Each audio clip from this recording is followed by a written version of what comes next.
My dad said I dressed like a slut and told me to cover up, so I gave him exactly what he asked for. It started when I wore a tank top and shorts to the grocery store on a 90-degree day. "You're not leaving the house dressed like a SLit," my dad said while I was grabbing my car keys. I looked down at my completely normal summer outfit. "Cover yourself up because I'm not having my daughter walking around looking like she's for sale," he continued, his face red with anger. I went back upstairs and changed into jeans and a hoodie despite the heat, and he nodded approvingly while saying this was about respect and dignity and protecting my reputation. That night, I did some online shopping with his credit card since he cared so much about my clothing choices. "Thank you for helping me understand modesty," I said the next morning, wearing a full-length denim dress that covered everything except my hands and face. He seemed pleased until we got to his office barbecue, where everyone kept asking if I was feeling okay and why I was dressed for winter. "She's exploring modest fashion," he explained uncomfortably while his coworkers exchanged concerned looks, and I stood there sweating through 3 layers of fabric. Monday, I wore a beekeeper's suit to school because Dad had been very clear about covering up and protecting myself from unwanted attention. The principal called him within an hour, asking if everything was all right at home and whether I was being forced to wear extreme religious garments. "It's just a phase," my dad told them. But I made sure to explain loudly in the main office that my father said my body was shameful and needed to be completely hidden from men's eyes. The counselor started taking notes while my dad's face turned purple. Tuesday brought his important client dinner at the country club, and I arrived in a full burqa I'd ordered express shipping from Amazon. "This is our daughter," my dad said weakly, as his Japanese investors stared in complete confusion. They kept asking questions about our family's religious beliefs and whether this was common in American households, while I sat silently eating through my face covering. His biggest client pulled him aside to discuss their concerns about doing business with someone who had such extreme views about women, and I heard my dad desperately trying to explain it was just teenage rebellion. Wednesday, I upgraded to a hazmat suit for his company picnic because he'd mentioned protection so many times that biological protection seemed appropriate. His boss's wife cornered him by the potato salad to express her deep concern about what was happening in our home. "If you need resources for controlling behavior or religious extremism, we have employee assistance programs," she said while I stood nearby in my yellow containment suit, explaining to anyone who asked that my dad said my skin was too dangerous to be exposed to the public.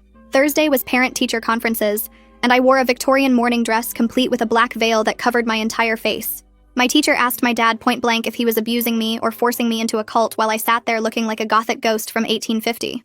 "She seems to be crying for help," the teacher said sternly, while my dad tried to explain that I was doing this to myself, but she'd already seen my essay about how my father called me a slut for wearing normal clothes. Friday, I went full throttle when I wore a full medieval suit of armor to his promotion announcement dinner because nothing says covered up like actual metal plating. The clanking drew everyone's attention as I walked in, and his regional manager immediately asked why his daughter was dressed like she was going into battle. "My dad says my body is a weapon that needs to be contained," I announced to the entire restaurant, and several people took out their phones to record while my dad tried to disappear into his chair. His promotion was put on hold pending an investigation into his home situation. Saturday morning, the neighbors had organized an intervention after seeing me mow the lawn in a radiation suit all week. "We're concerned about your daughter's well-being," Mrs. Jacobs said, while 6 other concerned parents stood behind her. They'd documented everything with photos and timestamps, creating what they called evidence of escalating abuse. My dad kept insisting I was doing this to spite him, but I maintained perfect innocence and said I was just following his rules about modesty and covering my shameful body. By Sunday, his girlfriend had dumped him via text, saying she couldn't date someone who psychologically tortured his daughter. His boss had suggested he take family leave to deal with his issues, and Child Protective Services had opened a case file after receiving 17 different reports from concerned citizens. He sat at the kitchen table with his head in his hands while I stood there in my newest purchase, which was a full deep-sea diving suit complete with brass helmet. "Please stop this," he begged, but I reminded him that he'd said I dressed like a SLet and needed to cover up. "Fine, wear whatever you want," he said in defeat. But then his phone rang and his lawyer's name appeared on the screen. My mom had heard about everything from concerned friends and was filing for emergency custody based on psychological abuse. As he answered the phone, his face went white, and he looked at me with something dark in his eyes that I'd never seen before. "Actually, forget the clothes," he said very quietly. "I have a better idea for how to teach you a lesson." His eyes stayed cold and dark as he set his phone down on the kitchen counter, and I knew right away that whatever this better idea was, it meant something way worse than just clothes. My stomach dropped hard when he walked toward me, and the brass diving helmet suddenly felt way too heavy on my shoulders. I needed to get out of this house right now. He moved past me toward the stairs without saying anything else, and I grabbed my phone from the table with shaking hands inside the thick rubber gloves. I typed as fast as I could to Mom while listening to his footsteps going up the stairs. I told her about his threat and begged her to come get me immediately. She texted back within seconds saying she was already on her way with Shinmon, her lawyer, and told me to stay visible and keep my phone recording.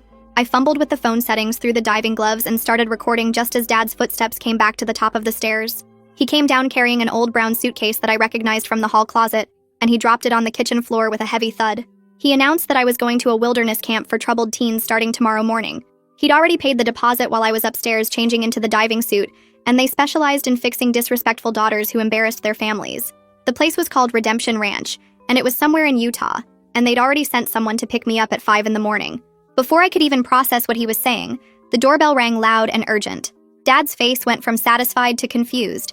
As he walked to the door, and through the helmet's small window, I saw Mom standing there with a woman in a business suit and 2 police officers. Mom pushed past Dad and showed the officers a stack of papers while explaining she was here to collect me based on safety concerns. The woman in the suit was Shin Man, and she held up an official-looking document with a court seal. Dad tried to block the doorway and started yelling that this was kidnapping and they couldn't just take his daughter. Shin Mahan stayed completely calm and explained that the emergency custody order gave Mom temporary custody, effective immediately. The 2 officers stood in the doorway making sure nobody got physical while Dad's face turned purple with rage. He kept pointing at me in the diving suit and saying I was the one causing all this drama, but the officers just watched him carefully. Mom told me to go pack my things, and I waddled up the stairs as fast as the heavy suit would let me. I grabbed my school backpack and threw in random clothes from my dresser, my laptop, phone charger, and the folder where I kept all the receipts from my costume purchases. Dad followed us around the house ranting about conspiracy and manipulation while I packed. He kept saying I'd poisoned everyone against him when all I did was follow his own rules about covering up.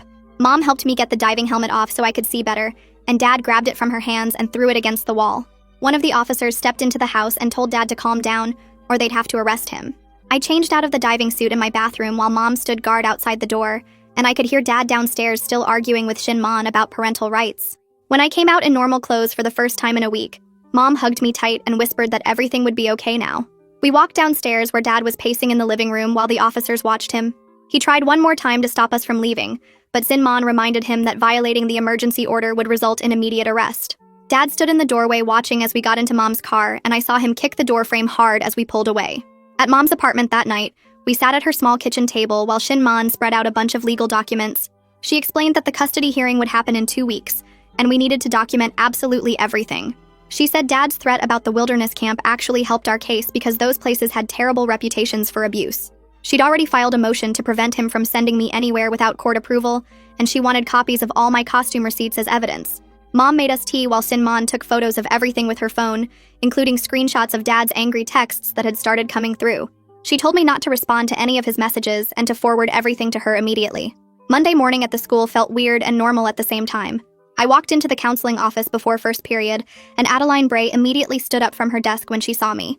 She pulled me into her office and closed the door, asking how I was doing after the weekend's events. She'd been keeping detailed notes since the beekeeper suit incident and wanted to make sure I felt safe at Mom's place. She had a thick folder on her desk with my name on it, and I could see printed emails and her handwritten notes sticking out. She asked if I needed any accommodations at the school, or if there were any safety concerns she should know about. Right as I was telling her about the emergency custody order, we heard shouting from the main office. Through the window, I saw Dad at the front desk arguing with the secretary about seeing me. The principal came out of his office and stood between Dad and the hallway to the counseling office. Dad kept saying he had parental rights and they couldn't keep him from his daughter, getting louder with each word. The principal calmly but firmly told him he needed to leave, or they'd call the police, and Dad slammed his hand on the counter. I watched through the office window as 2 security guards appeared and escorted him toward the door while he shouted about lawsuits. He saw me watching through the window and pointed at me, yelling something I couldn't hear through the glass. Adeline Bray immediately called Mom to let her know what happened, then called Jin Man to report the incident. That afternoon, Mom picked me up from the school early because Hosea Tanaka from CPS was coming for our first official interview. He arrived at Mom's apartment carrying a tablet and a thick case file, and he had a kind but serious expression. He sat across from me at the kitchen table and explained that he'd been assigned to investigate the 17 different reports that had been filed. He was thorough but gentle with his questions, asking about everything from the first tank top incident to the diving suit confrontation. He took photos of all my costume receipts, writing down dates and amounts while asking about Dad's specific words and reactions to each outfit. He seemed especially interested in the wilderness camp threat, and asked for any documentation about Redemption Ranch that Dad might have mentioned. I pulled out my phone and showed him the wilderness camp website Dad had bookmarked on our shared family computer 3 days ago. Hosea took screenshots of everything, including the part about breaking rebellious spirits through isolation and hard labor. My phone started buzzing with texts from Dad right then, and he kept sending message after message. The first one said he was sorry and just wanted to talk, but then they got angrier, saying I was ruining his life. Mom grabbed my phone and started screenshotting each text as they came in faster and faster. Dad wrote that I'd destroyed his career and his relationship, and now I was trying to take away his parental rights. He said no college would accept me after what I'd done, and he'd make sure everyone knew what kind of manipulative person I really was. Mom forwarded everything to Shin, who called us back within minutes, saying this harassment violated the emergency custody order. She told us to keep documenting everything, and not to respond to any of his messages, no matter what he said. That same afternoon, we found out from a coworker friend that Huang Parrish had called Dad into his office after lunch. The whole company was talking about how Dad got put on administrative leave while they investigated all the CPS reports that had been filed. Someone had posted the armor incident video on social media, and it went viral with thousands of views and comments about toxic parenting. The regional manager was worried about the company's reputation and wanted Dad away from the office until everything got sorted out. Dad's coworker said he left the building carrying a box of his desk stuff and looked completely defeated. 2 days later, on Wednesday, I had my first meeting with Alba Campos at the family court building downtown. She had a small office with toys and books, even though I was too old for most of them. She asked me to tell her about life at home before the tank top incident, and I explained how Dad always had rules about everything. He picked my clothes for school pictures and important events and got mad if I wore makeup or styled my hair differently. She wrote notes while I talked about how he monitored my social media and read my text messages every night. She seemed really interested when I mentioned he'd thrown away clothes he didn't like without asking me first. She asked if there were other controlling behaviors, and I told her about the time he made me quit drama club because the costumes were too revealing. That evening, Mom got a call from someone we didn't expect, which was Dad's ex-girlfriend from 6 months ago. She'd heard about everything from mutual friends and wanted to help however she could. She told Mom that Dad's controlling behavior was why she left, and the diving suit story was just the final straw. She said there were so many red flags she'd ignored, like him telling her what to wear to his work events, and getting jealous when male coworkers talked to her. She offered to write a statement or testify about his patterns of control, and Mom gave her Shin's contact information. The next day, Hosea came back to interview our neighbors and spent hours at Mrs. Jacobs's house going through her documentation. She'd been taking photos of me in the different costumes all week because she was so concerned about what was happening.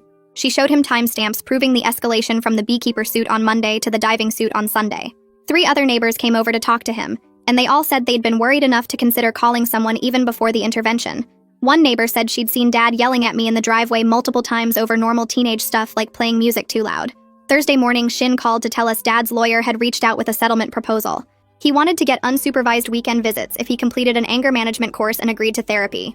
Shin said absolutely not, and that we weren't negotiating anything until Alba Campos finished her complete evaluation. She said Dad's lawyer was trying to minimize the situation, but the evidence was too strong to ignore. At the school that day, the rumors were everywhere, and I couldn't walk down the hall without people staring or whispering. Some kids thought the whole costume thing was hilarious and kept asking if I still had the armor. Others seemed genuinely worried and asked if I was okay or needed anything. My friend showed me screenshots from social media where people were sharing the video and arguing about whether I was a genius or went too far. Adeline Bray pulled me aside between classes and offered to move my schedule around if I needed space from all the attention.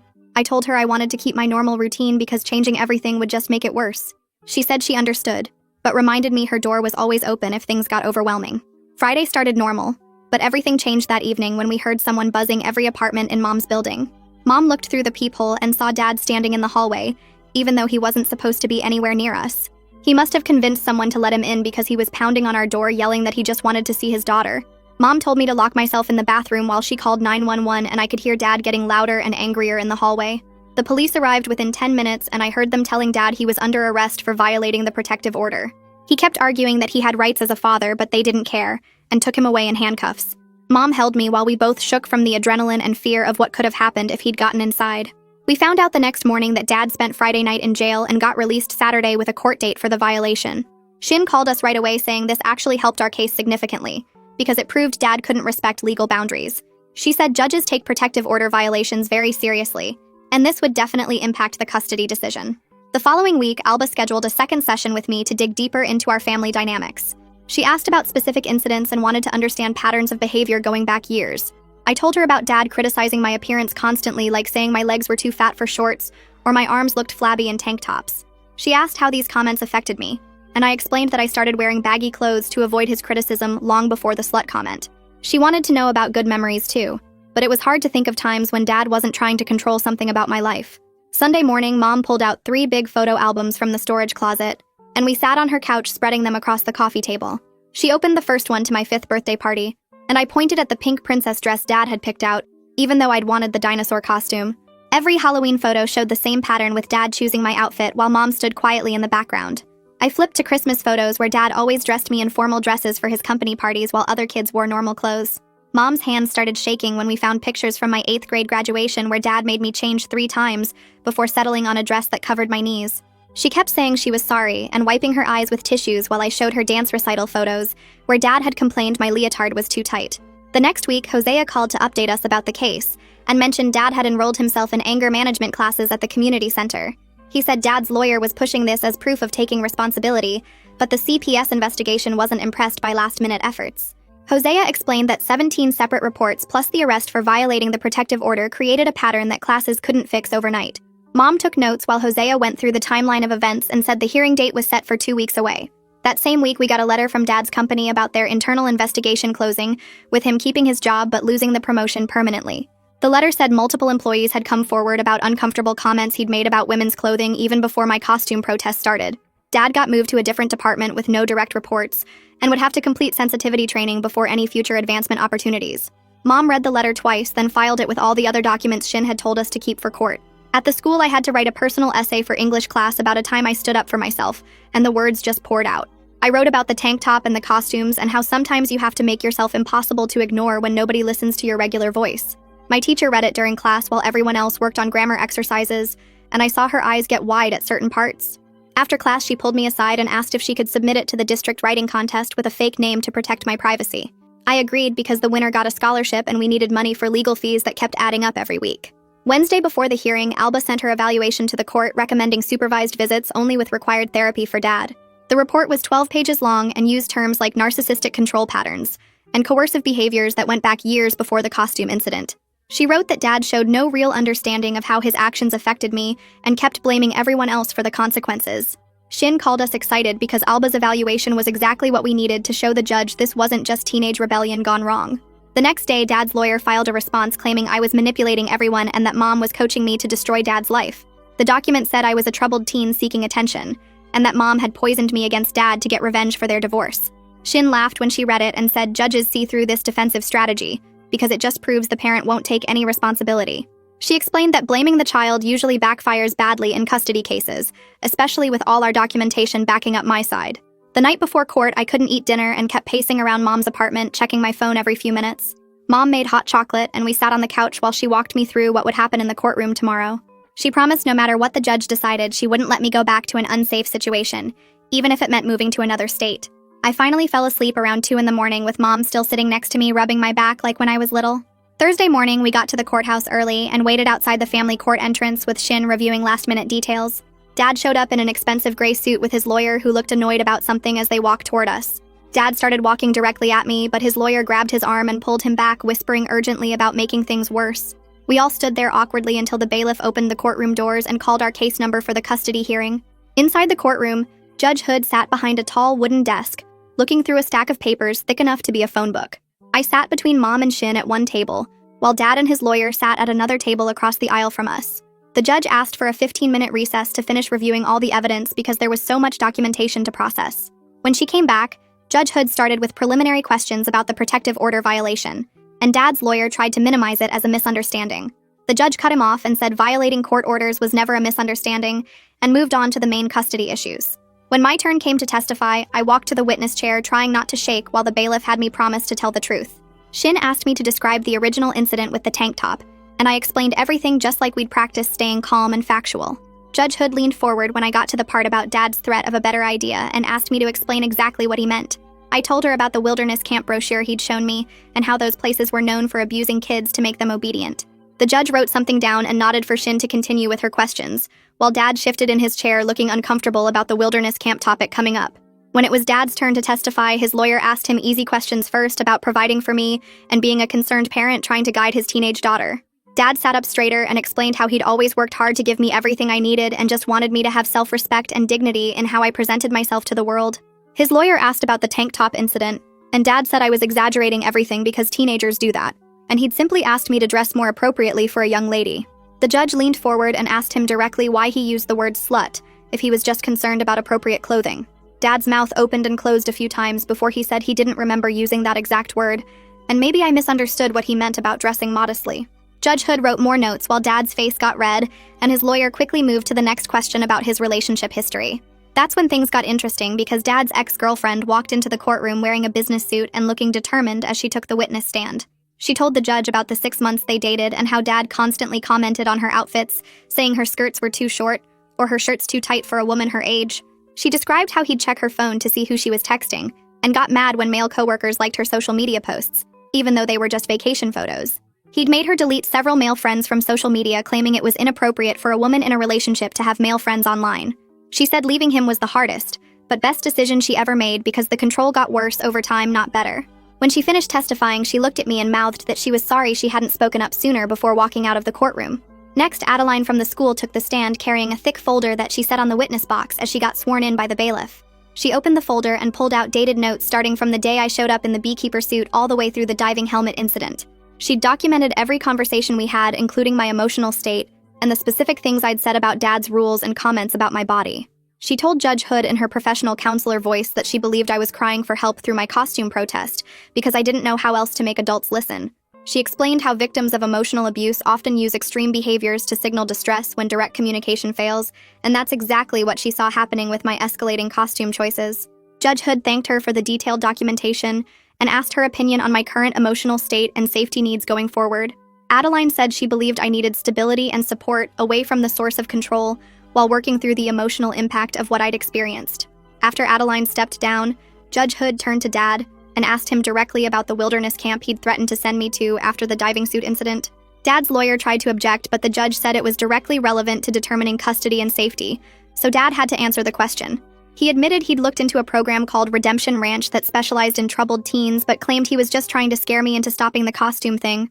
Judge Hood asked if he'd paid any money to this program, and Dad reluctantly admitted he'd put down a $500 deposit to hold a spot, but hadn't actually planned to send me there. The judge's face got hard as she made extensive notes, and I saw her underline something 3 times on her legal pad, while Dad squirmed in his seat. She asked him if he knew these wilderness programs had been investigated for abuse, and several had been shut down for endangering children. Dad said he'd only heard good things about teaching kids discipline and respect, but the judge shook her head and wrote more notes, looking increasingly unhappy with his answers. After 3 hours of testimony and evidence, Judge Hood said she'd heard enough to make her decision about temporary custody arrangements, while the full investigation continued. She stated that based on the evidence presented, including the documented pattern of controlling behavior and the threat of sending me to a potentially harmful program, she was granting Mom full temporary custody. Dad would get supervised visitation every other Saturday for 2 hours at a court-approved family center with a social worker present to monitor interactions. He would need to complete anger management classes and at least 6 months of therapy with a court-approved therapist before any unsupervised visitation could even be considered. Dad's lawyer immediately stood up, saying they planned to appeal this decision because it was based on exaggerated claims and misunderstandings about normal parental discipline. Judge Hood's voice got cold as she warned that any further violations of court orders, including attempting contact outside approved channels or any form of harassment, would result in complete termination of parental rights. She said she'd reviewed the police report from Dad's arrest for violating the protective order, and that showed a clear pattern of refusing to respect legal boundaries. Dad's face went white as he finally seemed to understand this wasn't something he could talk his way out of or minimize as teenage drama anymore. Outside the courthouse, Mom and I walked toward the parking lot when Dad came rushing up, trying to talk to me one more time about how this was all wrong. Before he could get close, Hosea stepped between us, holding up his hand and reminding Dad that all communication had to go through official channels now per the judge's order. He told Dad that approaching me violated the custody order and he'd have to document this attempt, which could impact future custody decisions. Dad backed away, looking angry and defeated, while Hosea walked us to Mom's car, making sure Dad didn't try to follow us to the parking lot. That evening, Mom ordered pizza from my favorite place, and we sat on her couch eating in silence for a while, just processing everything that had happened in court. She started crying and apologized for not protecting me sooner, saying she should have seen the signs, but she'd been so focused on avoiding conflict during the divorce. I told her I was just grateful she was here now when I really needed her, and that she'd stood up for me when it mattered most. Friday at the school felt weird, but good because I knew I wouldn't have to go back to Dad's house that afternoon or worry about what mood he'd be in. Adeline pulled me into her office during lunch to check how I was doing after the intense court hearing and all the testimony about my situation.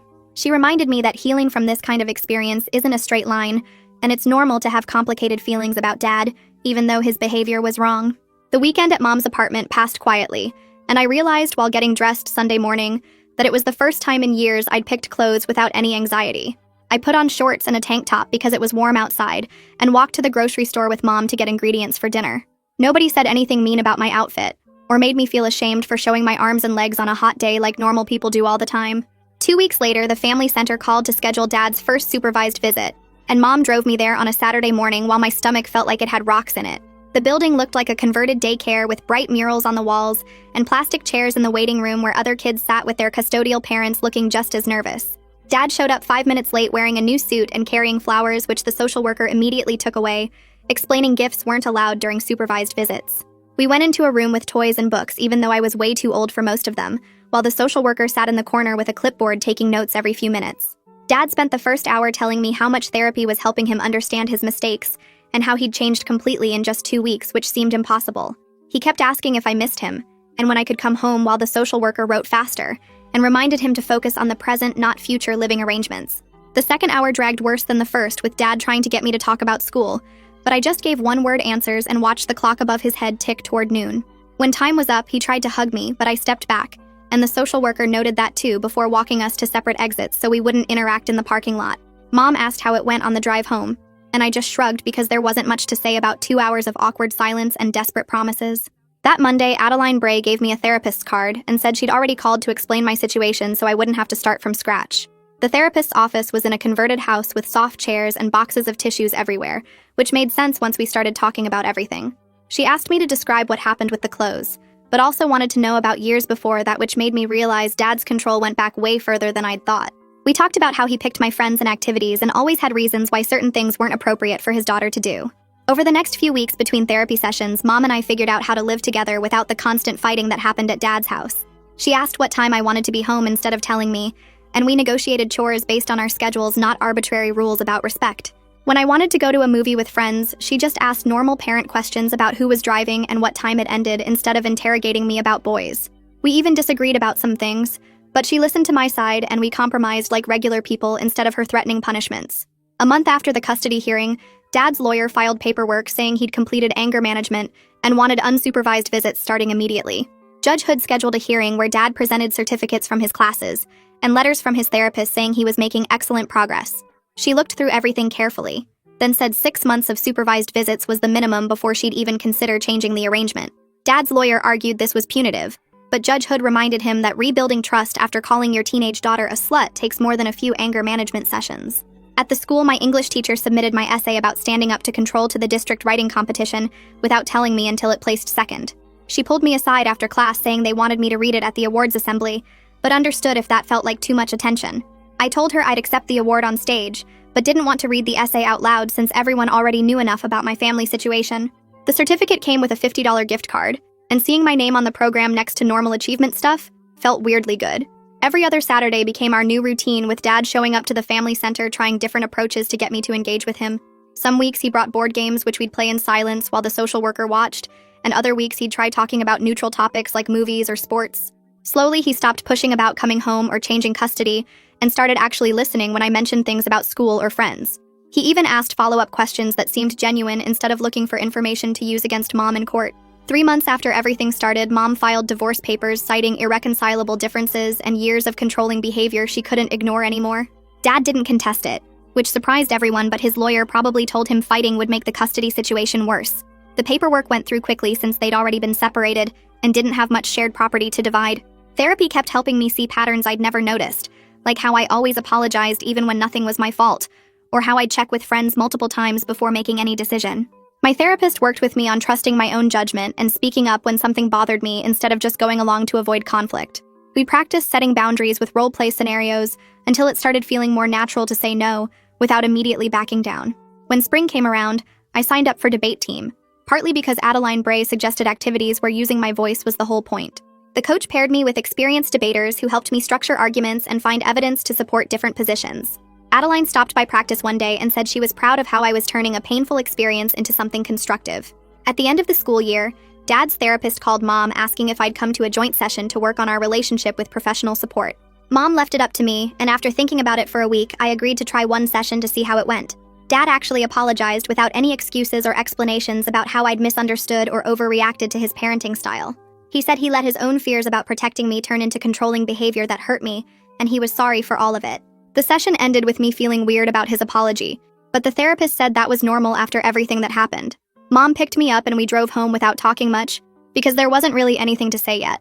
Over the next few weeks, things settled into a routine with supervised visits every other Saturday, while Dad kept going to his own therapy sessions. Mom started staying late at work more often now that she didn't have to manage Dad's schedule and moods anymore. Her boss noticed how much better she was performing and offered her the senior manager position she'd wanted for years. We went to this fancy steakhouse to celebrate, and I wore a blue dress I picked out myself just because I liked how it looked. Mom kept smiling at me across the table and said she was proud of both of us for getting through everything. 6 months passed with Dad following all the court requirements and never missing a therapy appointment or supervised visit. Judge Hood reviewed all the reports from the social workers and Dad's therapist at the review hearing. She decided he'd shown enough progress to try unsupervised Saturday visits, but with strict conditions about pickup times and activities. The first unsupervised visit felt super awkward with just the two of us in his car without a social worker watching. We went to this burger place we used to go to when I was little, and then saw some action movie that didn't require much talking. I wore shorts and a tank top since it was hot and caught him starting to say something about my outfit, but he stopped himself and asked about school instead. Every visit got a little easier, and we found safe topics like movies and homework that didn't bring up the past. My 18th birthday came right before senior year started, and Mom threw a small party with just my close friends at our apartment. Dad wasn't invited, but he sent a card that arrived that morning with a gift card to my favorite clothing store inside. The message just said happy birthday and love Dad without any weird comments about using it for appropriate clothes or anything controlling. College applications took over my whole fall with essays and deadlines and transcript requests. For my main essay, I wrote about finding your voice when someone tries to silence you, and how sometimes you have to be impossible to ignore. My counselor read it and said it was one of the strongest personal statements she'd seen in her 20 years at the school. I applied to 7 schools but really wanted to get into the state university's pre-law program. The acceptance letter came in March with a partial scholarship that would cover about half the tuition. Mom cried when I showed her, and Dad texted congratulations when I told him during our Saturday lunch. Graduation day was hot and sticky, but I didn't care as I sat with my classmates waiting to walk across the stage. Mom sat in the 3rd row with her new boyfriend she'd started dating a few months earlier. Dad sat several rows behind them, respecting the boundaries we'd all agreed on with the therapist. When they called my name, I heard both of them cheering just as loud as each other, and it felt like real pride instead of ownership or control. After the ceremony, we took separate pictures, and Dad gave me a graduation card with a check inside before leaving, so Mom could have her time. Packing for college meant going through everything in my room, including the closet where I'd stored all the costumes from that crazy week. The hazmat suit and diving helmet were still in their boxes, and I decided to donate them to the community theater downtown. They were thrilled to get authentic-looking costumes for their prop department and didn't ask why I had them. I kept one of the modest dresses, though, the long denim one I'd worn to Dad's office barbecue that started everything. Sometimes you need reminders of how far you've come and how you found your voice when someone tried to take it away. The dress hangs in the back of my dorm room closet now, and every time I see it, I remember that week when I made myself impossible to ignore. Dad and I still have Saturday lunches when I'm home from the school, and he's never commented on my clothes again. Mom got engaged to her boyfriend last month and asked if I was okay with it, which I was. Life moved on from that insane week of costumes, but the lesson stuck with me about standing up for yourself even when it seems crazy. Well, thanks for hanging out with me while I rambled through all those moments. Hope my questions didn't get too out there. Always a blast chatting with you, and I'll see you next time. Subscribe for more content like this.